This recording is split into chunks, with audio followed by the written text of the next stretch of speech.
Carta del apóstol Pablo a los Gálatas. El saludo. Pablo, apóstol, no de hombres ni por hombres, sino por Jesucristo y por Dios el Padre que lo resucitó de los muertos, y todos los hermanos que están conmigo, a las iglesias de Galacia, gracia y paz sean a vosotros de Dios el Padre y de nuestro Señor Jesucristo, el cual se dio a sí mismo por nuestros pecados para librarnos del presente siglo malo, conforme a la voluntad de nuestro Dios y Padre, a quien sea la gloria por los siglos de los siglos. Amén. Una forma de negar la veracidad de un mensaje es negar la autoridad de quien lo comunica. La iglesia en Galacia había recibido de Pablo el verdadero evangelio de la gracia y lo había creído hasta que algunos falsos maestros llegaron tras su partida. Al parecer, los judaizantes habían convencido a algunos de los miembros de la iglesia en Galacia de que Pablo era un apóstol que se había nombrado a sí mismo, sin una comisión divina. Por eso, al comienzo de la carta, Pablo omitió los saludos personales acostumbrados y procedió de inmediato a establecer la autenticidad de su autoridad apostólica, acerca de la cual entra en detalle más adelante. En este saludo breve, Pablo resume su autoridad, su derecho para hablar, su mensaje, las verdades que comunica y su motivo, su razón para hablar. En primer lugar, miremos la autoridad de Pablo en el verso 1 y el verso 2. Como dice el texto, Pablo, apóstol, no de hombres ni por hombres, sino por Jesucristo y por Dios el Padre, que lo resucitó de los muertos, y todos los hermanos que están conmigo, a la iglesia de Galacia. Conforme a la costumbre de sus tiempos, el apóstol empieza su carta con la enunciación simple de su nombre, Pablo. A continuación, establece su autoridad como un apóstol. Primero, con base en su derecho al título de apóstol. Segundo, con base en la manera como fue elegido por tal oficio. Y en tercer lugar, basado en su relación con los hermanos en la fe. El título de apóstol. Un apóstol es aquel que es enviado con una comisión. Era un enviado, embajador o mensajero que había sido escogido e instruido por Jesucristo como su emisario especial para la proclamación de su verdad durante los años formativos de la iglesia. En su empleo básico y técnico, el término se aplicó al grupo original de los 12 hombres a quienes Jesús eligió al comienzo de su ministerio terrenal, y que fueron apartados para poner los cimientos de la iglesia primitiva y ser los canales de la revelación completa y final de Dios. También recibieron poder de lo alto para sanar y expulsar demonios como señales que verificaban su autoridad divina. Debe advertirse que poco antes del Pentecostés, Judas fue reemplazado por Matías. En un sentido más amplio, el término apóstol también se empleó con referencia a hombres como Bernabé, en Hechos capítulo 14, verso 14. Cuando lo oyeron, los apóstoles Bernabé y Pablo rasgaron sus ropas y se lanzaron entre la multitud dando voces. Silas y Timoteo y otros líderes sobresalientes, tales hombres reciben el título específico de mensajero, que es la palabra en griego apóstolo, de las iglesias. En tanto que los 12 y Pablo fueron apóstoles de Jesucristo, ninguno de los dos grupos fue perpetuado. A excepción de Judas, no se registra en el Nuevo Testamento que algún apóstol haya reemplazado a otro del grupo primario o secundario tras su muerte. Debido a que Pablo no se contaba entre los 12 originales, le fue necesario defender su apostolado como ellos no tuvieron que hacerlo. Como una de las cualidades necesarias era haber sido testigo de Cristo resucitado. Pablo explicó a las iglesias en Corinto que entre su resurrección y ascensión, Jesús primero apareció a Cefas, que es Pedro, y después a los 12. Después apareció a más de 500 hermanos a la vez. Después apareció Jacob, después a todos los apóstoles, y al último de todos, como a un abortivo, me apareció a mí, dice el apóstol Pablo. Pablo fue testigo de la resurrección de Cristo de una manera especial. Mientras se desplazaba hacia Damasco para arrestar y encarcelar a los cristianos, repentinamente lo rodeó un resplandor de luz del cielo, y cayendo a tierra, oyó una voz que le decía: Saulo, Saulo, ¿por qué me persigues? Él le dijo: ¿quién eres, Señor? Y le dijo: yo soy Jesús, a quien tú persigues. Por medio de Ananías, el hombre piadoso que vivía en Damasco, el Señor declaró lo siguiente respecto a este enemigo a muerte del evangelio, ahora convertido a él: instrumento escogido me es este, para llevar mi nombre en presencia de los gentiles y de reyes y de los hijos de Israel. Tal como el Señor actuó en Pedro para el apostolado de la circuncisión, actuó también en Pablo para con los gentiles. El Señor también se apareció a Pablo de manera personal en otras ocasiones. En Hechos capítulo 18, verso 9, usted lo puede leer. Ahora miremos la manera como fue escogido. Dice el texto: no de hombres ni por hombres, sino por Jesucristo y por Dios el Padre, que lo resucitó de los muertos. Con motivo de las acusaciones de siervos falsos, maestros según las cuales Pablo era un apóstol fraudulento e ilegítimo que carecía de autoridad para enseñar y dirigir a las iglesias, él declaró con firmeza que la suya no era comisión humana, porque no había sido enviado por parte de hombres. Tampoco se había nombrado a sí mismo, ni por hombres le había sido asignada la comisión divina. Ningún medio humano tuvo parte en la asignación de su comisión apostólica. Su llamado al apostolado no fue mediado por ceremonias o recursos humanos, ni siquiera por la imposición de manos de un grupo de líderes en Jerusalén, Antioquía o cualquier otro lugar. Aunque el grupo de ancianos de Antioquía tuvo parte en su proceso de ser enviados en su viaje misionero de evangelización, el llamado original de Pablo al apostolado vino directamente por Jesucristo y por Dios el Padre, que lo resucitó de los muertos. Jesús lo llamó a Pablo y le apartó antes de haber tenido contacto con alguno de los demás apóstoles. Tras varios años de preparación divina, fue enviado para empezar su trabajo entre los gentiles por intervención directa del Espíritu Santo, cuyo encargo divino fue reconocido por los líderes de la iglesia de Antioquía. La autoridad de Pablo no fue dada por los hombres ni por él mismo, sino por Dios, y su derecho para instruir a los gálatas se fundaba en esa prerrogativa divina.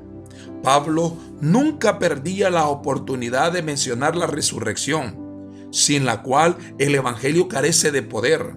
El Dios que nombró apóstol a Pablo era nada más y nada menos que Dios el Padre, que resucitó a su Hijo de los muertos. Sin duda alguna, Pablo tenía una comisión enormemente superior a la de cualquiera de los judaizantes que enseñaban falsedades y confundían a los gálatas con la intención de pasar por encima de la autoridad apostólica de Pablo. La mención frecuente del apóstol a Dios y Padre vinculada a Jesucristo en todo el Nuevo Testamento es significativa y no debe perderse de vista. No se menciona para darnos a entender que Dios es nuestro Padre, aunque esa verdad se indica en el verso 4, sino que el Padre tiene un papel específico en la Trinidad con relación al Hijo.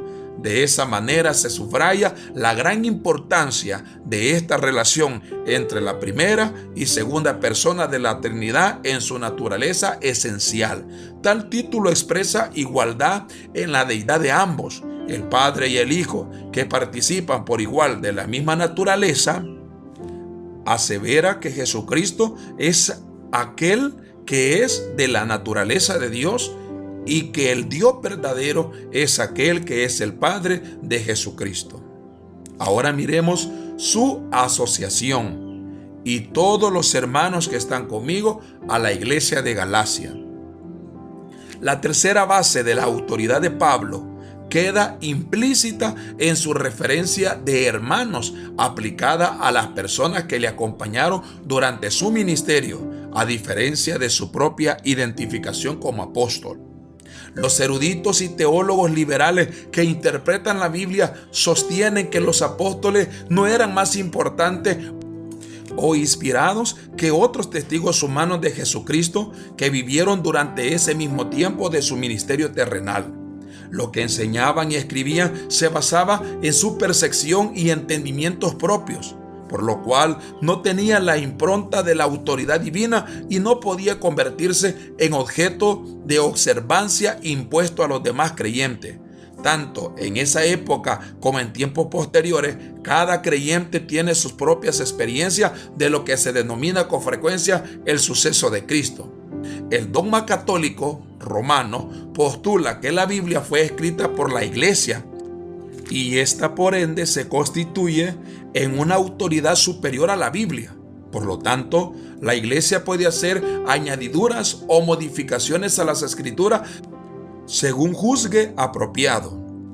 Y a sus pronunciamientos eclesiásticos se les atribuye la misma autoridad espiritual y moral de las Escrituras, incluso en aquellos casos de contradicción patente a las enseñanzas bíblicas. Pablo habría argumentado en contra de ambas posturas con todas sus fuerzas. Si él y los demás apóstoles del Nuevo Testamento no hubieran sido inspirados por Dios con autoridad e investiduras únicas, eran por cierto los hombres más presuntuosos del mundo, porque alegaban de forma resuelta e indiscutible que hablaban y escribían en el nombre de Dios. Como apóstoles hablaban a la iglesia, no en representación de la iglesia. La iglesia derivaba su doctrina de los apóstoles, quienes a su vez la recibían directamente de Dios. Nunca se habla de ellos como los apóstoles de la iglesia, sino siempre como apóstoles de Jesucristo. Jesús dijo a los 12, de cierto os digo, el que recibe al que yo enviare, me recibe a mí, y el que recibe a mí, recibe al que me envió. Juan capítulo 13, verso 20. Poco después le dijo, os he dicho estas cosas estando con vosotros, mas el Consolador, el Espíritu Santo, a quien el Padre enviará en mi nombre, Él os enseñará todas las cosas y os recordará todo lo que yo os he dicho. Por cuanto la enseñanza de los apóstoles provenía directamente del Señor, los escritos de Pablo, Pedro, Juan y los otros cuentan con la misma autoridad e inspiración divina de las palabras que Jesús habló en persona durante su ministerio terrenal. Es por esa razón que las Biblias editadas con las palabras de Cristo en tinta roja pueden llevar a malos entendidos. En cierta forma, insinuar que las palabras dichas por Jesús durante sus 3 años de ministerio en tierra son más inspiradas y valiosas que otras partes de la Biblia. No obstante, como Pablo dejó en claro a Timoteo, toda la Escritura es inspirada por Dios, quien es el autor de cada una de sus palabras, bien sea a través de los profetas, el Señor Jesucristo o los apóstoles. Como la Biblia es la propia palabra de Dios, estar sujetos a Dios equivale a estar sujetos a la Biblia. No es una amalgama de opiniones humanas, sino el cofre inmune de las verdades divinas. En las iglesias del sur de Galacia estaban en ciudades al centro del Asia Menor como Antioquía de Pisidia, Iconio, Listra y Derbe, donde Pablo había ministrado en su primer y segundo viaje misionero.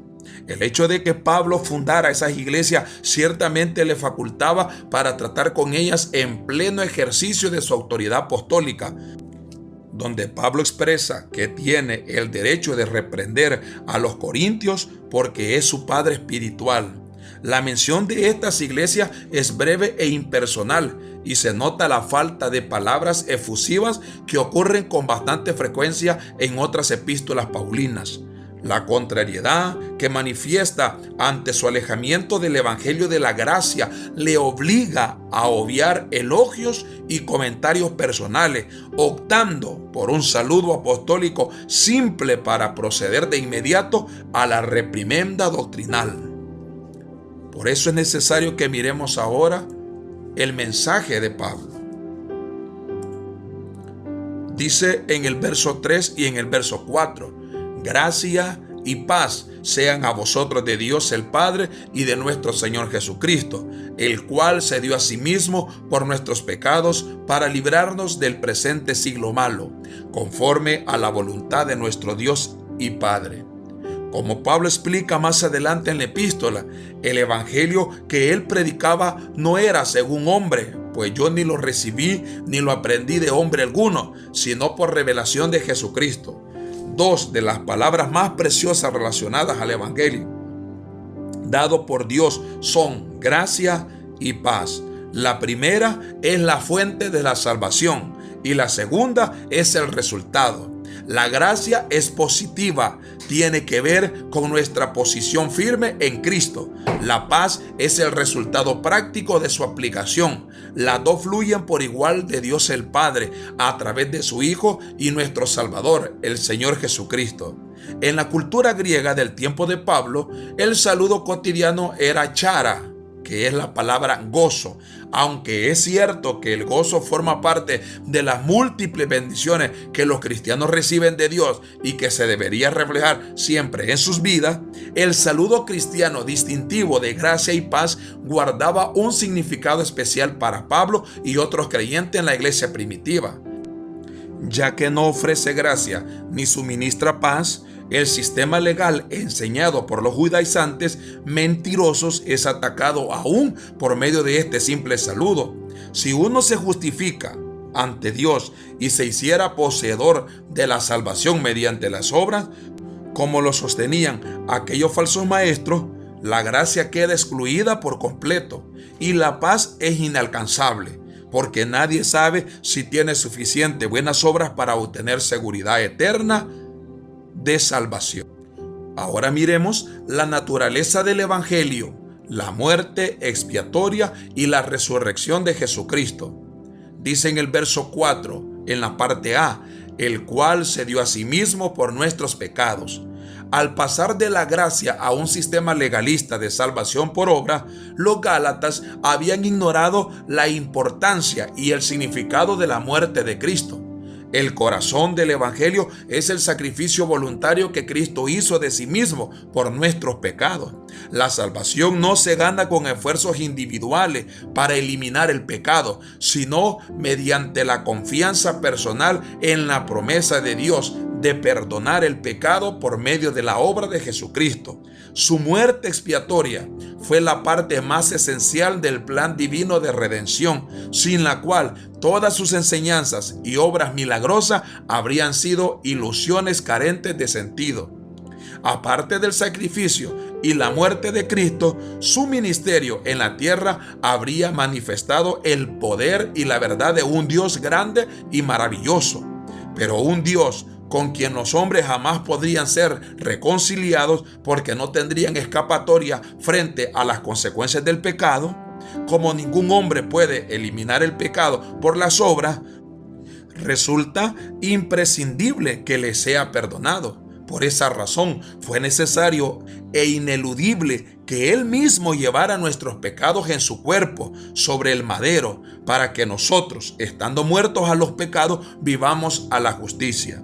Si Cristo no hubiera muerto en nuestro lugar, tampoco habría resucitado por nuestro bien. Y si no hubiera resucitado, como dice Pablo, la predicación del evangelio sería en vano. Confiar en el evangelio carecería de valor y todos los hombres seguirían muertos en sus delitos y pecados.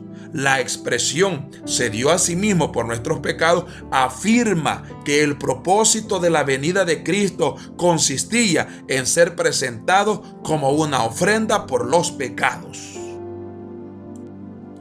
Ahora miremos el objetivo del evangelio: librar del presente siglo, para librarnos del presente siglo malo.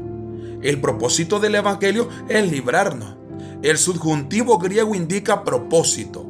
A todos los que creemos en Cristo del presente siglo malo, la muerte de Jesús fue una operación de rescate, el único medio posible para salvar a los hombres del mundo condenado y de la muerte eterna, dándoles vida eterna. Librarnos transmite la idea de rescatar del peligro. La palabra fue empleada por Esteban en su sermón ante el Sanedrín al describir la intervención divina que obró la puesta en liberación de parte de José y los hijos de Israel en medio de su gran aflicción en Egipto. Pedro usó esa expresión para describir la manera como Dios le libró de la prisión, y el tribuno romano Claudio Lisias la empleó en referencia a su intervención como comandante para rescatar a Pablo de la turba beligerante en Jerusalén. En Gálatas capítulo 1 verso 4 contiene el único uso metafórico del término en todo el Nuevo Testamento. La palabra siglo no se refiere a un periodo de tiempo, sino a un sistema pasajero y transitorio que es malo. En este caso, el sistema satánico que ha dominado al mundo desde la caída y lo seguirá dominando hasta el regreso del Señor. Aunque los creyentes no son removidos de la tierra hasta morir o ser arrebatados, si son rescatados del presente siglo malo, tan pronto reciben a Jesucristo como Señor y Salvador. Todavía están en el mundo, pero ya no le pertenecen. La vida cristiana fiel es la vida celestial vivida aquí en la tierra. Ahora miremos la fuente del Evangelio, la voluntad de Dios. Conforme a la voluntad de nuestro Dios, sigue diciendo el verso 4. La fuente del Evangelio Salvador de Jesucristo es la voluntad soberana, amorosa, compasiva y generosa de nuestro Dios y Padre, quien de tal manera amó al mundo que ha dado a su Hijo unigénito para que todo aquel que en Él cree no se pierda, mas tenga la vida eterna. Jesús oró así en el huerto: Padre, si quieres, pase de mí esta copa, pero no se haga mi voluntad, sino la tuya. La voluntad del Padre no era pasar de su Hijo esa copa, porque de otro modo el mundo no podría salvarse. Fue la voluntad del Padre que su Hijo precioso muriera, a fin de que todos los que confían en Él puedan vivir. El Padre envió al Hijo a morir, y el Hijo puso su vida en rescate de manera obediente y voluntaria. En términos específicos, cada creyente rescatado es librado a causa de la voluntad de Dios en su gracia y soberanía. Mas a todos los que le recibieron, a los que creen en su nombre, les dio potestad de ser hechos hijos de Dios, los cuales no son engendrados de sangre, ni de voluntad de carne, ni de voluntad de varón, sino de Dios. Esto dice Juan capítulo 1, del 12 al 13. Así la salvación se separa por completo de la voluntad humana y queda sumida en las profundidades del decreto soberano de Dios. Por último, vamos a ver el motivo de Pablo. En el verso 5 dice: a quien sea la gloria por los siglos de los siglos. Amén. Pablo concluye su introducción con una doxología digna de un Dios que salva en gran manera. Su motivo para escribir a las iglesias en Galacia era reconocer en últimas que Dios es digno de gloria por los siglos de los siglos. El fin supremo del apóstol fue glorificar a su Señor, y llama a todos los creyentes a hacer todo para la gloria de Dios. En estos 5 versículos introductorios de Gálatas, las 4 etapas de la salvación del hombre. La primera es el decreto soberano de Dios para salvar. La segunda fue la muerte de Cristo por los pecados del hombre. La tercera, el nombramiento de apóstoles para dar testimonio vivo de esa provisión divina. Y la cuarta etapa fue el regalo de gracia y paz que Dios da a aquellos que creen en Jesucristo su Hijo. En cada una de las etapas, el Padre y el Hijo trabajan juntos, porque su voluntad y su trabajo son siempre una misma cosa. Pablo y los demás apóstoles fueron comisionados y enviados por el Padre y el Hijo, y la gracia que trae salvación, así como la paz que la salvación trae, provienen por igual del Padre y el Hijo. La salvación es provista, predicada y concedida por la operación común de Dios el Padre y Dios el Hijo. Ambos planearon la salvación, juntos proveen salvación, juntos anuncian la salvación y otorgan la salvación juntos a cada persona que acude a ellos con fe. La palabra amén expresa aquí la afirmación de vida que ratifica la dignidad absoluta de Dios para recibir gloria por siempre ante una provisión tan maravillosa de gracia y salvación eternas.